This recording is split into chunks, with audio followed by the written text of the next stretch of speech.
Hello and welcome to Official Xbox 360 Magazine's RXM Reports. Now, you might notice a bit of a change of scenery this week. Dirt 3 is the first game in the series since Colin McRae 2005 to feature snow stages. So we've come out here to the land of saunas, flat pack furniture and ABBA to find out what it's like to drive a rally car on ice.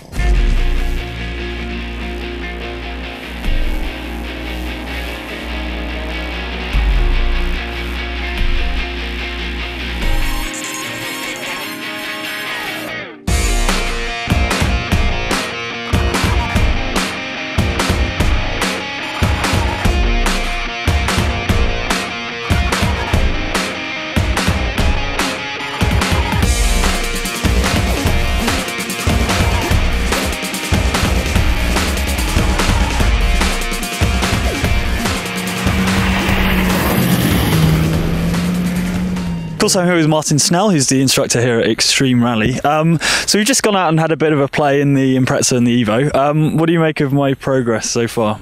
Pretty good. I mean, obviously, it's a very different driving style to that you would normally do on the road. You normally don't have somebody like me sat next to you, telling you what to do constantly, but you're responding well. The Evo's a little bit different to the Subaru. You need to learn to be a little bit more patient and also not use so much power, but generally, very, very good. What are the sort of key things you have to consider when you're driving on ice as opposed to sort of even gravel? The difference between ice and gravel is ice is to a certain degree a little easier because the level of grip is the same everywhere, whereas gravel, the grip changes quite consistently. You have to be a lot quicker with your reactions on ice because obviously when the car starts to slide, it's a very slippery surface, and once it's sliding, it's actually not completely in contact with the surface that you're driving the wheels on, so therefore the car will continue to go sideways. Very important for you to drive the car and not allow the car to drive you. One of the things I've found quite difficult so far is when things start to go wrong, knowing what to do. I mean, how does that differ from, or how do road drivers struggle with that kind of thing? Most road drivers struggle with that because the brain automatically, when something goes wrong or a car starts to slide very sideways, the brain says, this is wrong, I need to stop it. So therefore, the first reaction is to bail out, take your foot off all the pedals, and in some extreme cases, people actually let go of the steering wheel. What you actually have to do in that situation is you have to keep driving the wheels in order to keep the car moving and get the car to go forwards, which can be quite difficult for a normal road driver because the normal road driver, when a car slides, it's a panic situation. So part of my job is to take that panic away and to try and keep you back on the power. The biggest area we struggle with for road drivers is not actually responding quick enough, and secondly, putting far too much steering in. You don't need an awful lot of steering. And we had a little problem with the Subarus. Things started to go kind of grindy. What did I do to your car? Not your fault, but Subarus do struggle with 5-speed transmission. Is not the strongest thing in the world. That car's been here 6 weeks, so it's had a really tough life. A lot of second and third gear movement. What's actually happened, I would think, is that second gear has destroyed itself. So therefore, that's the grinding noise. So it's going to need the gearbox removing, stripping, and repairing. But if you've got your credit card with you, it'll be fine. Excellent. Well, I'm looking forward to getting back out there. Great stuff. Me too.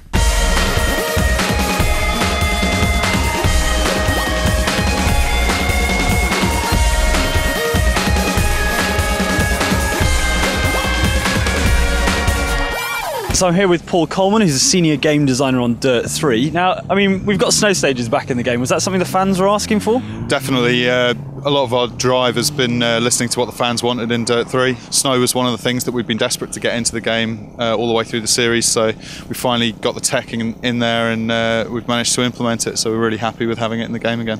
What are the technical challenges of adding snow to a game like Dirt? Things like tessellation, snow deformation was something that we really wanted to put in, so now you've got snow banks, so if you run wide you'll run into that deformable snow. Also the lighting, we've added sparkles to the snow as well, so we wanted to create an environment that was of the same visual quality as the rest of our environments are in the whole series, so we wanted to bring snow in but bring it in at that correct level. You've just been out for a ride with our instructor Martin. How did it compare to your feel of the game? I think the way that the car changes direction is definitely more dynamic in real life. However, the sensation of sliding and maintaining a drift on a loose surface, like a really slippery, almost friction-free surface at times out there on the lake today, I'm really happy with what we've done in the game, and I think we represent snow as well as we possibly can at this stage. I mean, you've got quite demanding conditions now. You've got the snow, you've got night stages, you've got wet weather and stuff. Has it been difficult to balance that with accessibility for newcomers to the series?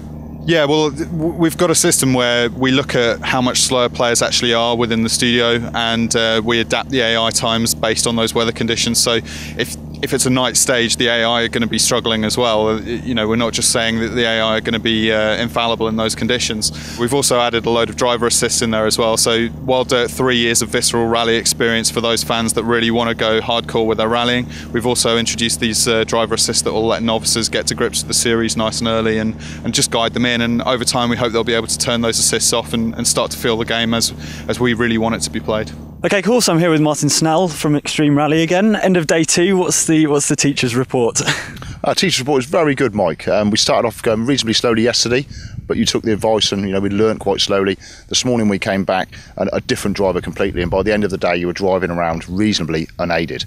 We had a couple of small moments where we had to do a little bit of talking and calm me down again, and particularly when we came near the camera as well, I got a little bit excited, but acquitted yourself very, very well, and a very confident and a very good driver at the end of it as well. So finally, I guess, do you think it's worth me carrying on, trying to improve? I think you should definitely come back here next year and spend a little bit more time, and I think you'll improve as you go on there, and I think you should continue to keep going at it and see where you end up. Excellent, Martin, thank you very much. Thank you.